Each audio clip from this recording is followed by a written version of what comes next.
Mobile Legends ကို 3D ပုံစံနဲ့ဆော့ကျင်တဲ့ border တွေရှိလားအခုကျွန်တော်ဆော့နေတဲ့ video မြင်တာနဲ့ဒီ video က script file နဲ့ပြင်ပြီးတော့ edit ထားတဲ့ video လို့ထင်နေတော့ border မှားသွားပါမယ်ဒါကတော့ဘာ edit မှမပါဘဲနဲ့အမှန်တကယ်လာမဲ့ mode အသစ်တစ်ခုဖြစ်ပါတယ်ဒီ mode ကတော့လက်ရှိမှာမွန်တုံးကစမ်းသပ်နေတဲ့ mode တစ်ခုဖြစ်ပြီးတော့တိတ်မကြခင်မှာ official server ကိုရောက်လာတော့မှာပါတခုရှိတာကတော့ဒီ mode ကကျွန်တော်တို့ဆော့နေကြ mobile legend ထဲမှာ direct လာမှာမဟုတ်ဘဲနဲ့ Magic Chess Gogo application နဲ့လာမှာဖြစ်ပါတယ်အဲ့တော့ mode အသစ်ကဘယ်လိုမျိုးလဲဘယ်လိုတွေထူးခြားလာမလဲဆိုတော့ကျွန်တော်တို့စကြည့်လိုက်ရအောင်ဗျ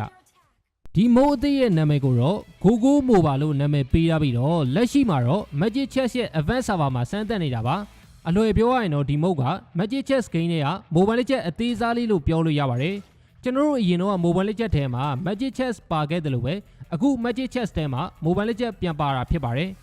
Gameplay အနေနဲ့ကတော့ Mobile Legend လို့ပဲကျွန်တော်တို့ကတသိန်းကို9ယောက်စီတစ်ဖက်နဲ့တစ်ဖက်ချရမှာဖြစ်ပြီးတော့နောက်ဆုံး Tower ချိုးနိုင်တဲ့အသင်းကအနိုင်ရမှာပဲဖြစ်ပါတယ်အထက်က Game Mechanics တွေကလည်း Mobile Legend နဲ့အတူတူပါပဲ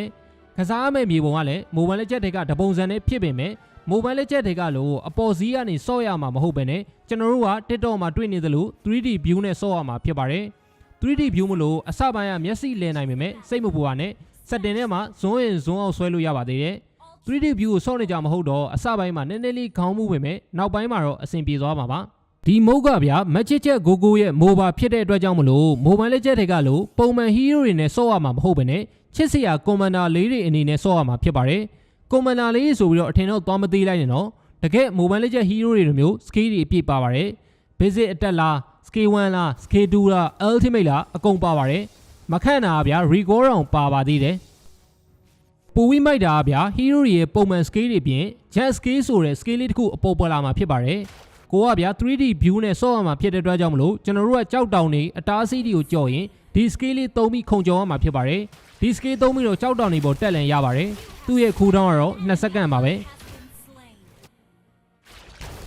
hero ပိုးတွေအနေနဲ့ကတော့ဗျာလက်ရှိမှာတော့ Alice ရဲ့ချောင်းရဲ့ကာဂူရာရဲ့ဂျွန်ဆင်ရဲ့ Aura ရဲ့ Angela ရဲ့လင်းနဲ့11တို့ကိုပဲရွေးပြီးတော့ဆော့လို့ရအောင်ပါအဲ့တော့ဗျာလက်ရှိအနေထားအရ hero တွေအကုန်လုံးဆော့လို့မရသေးပေမဲ့နောက်ပိုင်းမှာတော့ commander အသစ်တွေပါထည့်ပေးမယ်ဆိုပြီးတော့ပြောရပါတယ် Fanny တွေဘာတွေပါလာရင်တော့အကုန်ရှုပ်ကုန်တော့မှာပါကျွန်တော်စောကြည့်တဲ့လောက်ကတော့ဗျာ Mobile Legends ကစားပွဲတွေလို့အရင်တော့မကြပါဘူးဂိုးတွေလည်းရတာကြမ်းတဲ့အတွက်ကြောင့်မလို့ item တွေကိုခဏလေးနဲ့ဆက်မယ်သူများတက်လို့သိရင်လည်းပြန်ပေါ်လာမယ့်အချိန်ကအရန်ကိုမြန်ပါတယ်ချောင်း pro လေးတွေအတွက် recall အလှလေးတွေပြလို့ရပါမယ်ကိုကသွေးရော့ရင်အိမ်ပြန်စရာတော့မလိုပါဘူးဘသူ့မှမချပဲနဲ့9စက္ကန့်လောက်နေရင်မန်နာတွေရောသွေးတွေရောတွက်သူအော်တိုပြန်တက်နေမှာဖြစ်ပါတယ်အဲ့တော့ဗျာတော်တော်လေးတော့ဆော့လို့ကောင်းပါပါ